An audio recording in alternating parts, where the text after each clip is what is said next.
জোর গলায় তিনি বলেন, আবারও তোমরা ঝগড়া শুরু করলে? কারো নয়, আমার গান চলবে শুধু। অবশেষে তারা ঠিক করেন আম্বানিদের পছন্দ করা গানেই পারফর্ম করবেন তারা। Channel allrounder. বলিউডের খান সাম্রাজ্য বরাবরই অটুট। 3 খানের মধ্যে বেশ বন্ধুত্ব। অবসর পেলে একসঙ্গে রাতভরও পার্টি করেন। আবার সিনেমার পর্দায় এক ফ্রেমে ধরা দেওয়ার প্লেনও কষে ফেলেছেন ইতিমধ্যে। কিন্তু সম্প্রতি প্রকাশ্যেই শাহরুখ খানের সঙ্গে বাকবিতণ্ডায় জড়ান সলমান খান। আর দুই ভাইজানের সেই ঝগড়া থামাতে মধ্যস্থায় দেখা গেল আমির খানকে। আদৌ কি শাহরুখ সলমানের ঝগড়া হয়েছে? ঠিক কী ঘটেছে? সম্প্রতি আম্বানিদের অনুষ্ঠানে 3 খানকে একসঙ্গে দেখা গিয়েছিল।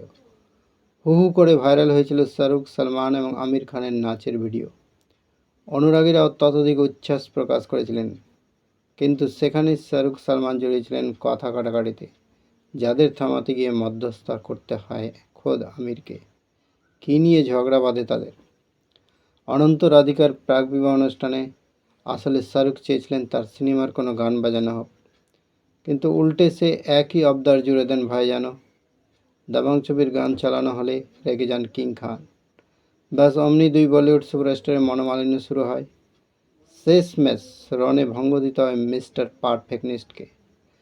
জোর গলায় তিনি বলেন, আবারও তোমরা ঝগড়া শুরু করলে? কারো নয়, আমার গান চলবে শুধু। অবশেষে তারা ঠিক করেন আম্বানিদের পছন্দ করা গানেই পারফর্ম করবেন তারা। এরপর আর সিনেমার নাটু নাচু গানে কমর দোলাতে দেখা যায় 3 খানকে। যদিও এই গোটা বিষয়টায় খুনসুটি করা হয়েছে। শাহরুখ সালমান বারবার ভালো বন্ধু। এবারও তাদের মধ্যে কোনো ঝগড়া হয়নি। সেই রাতে কাঁধে কাঁধ মিলিয়ে নেচেছেন 3 জন। ভিডিও এই পর্যন্তই। থ্যাঙ্কস।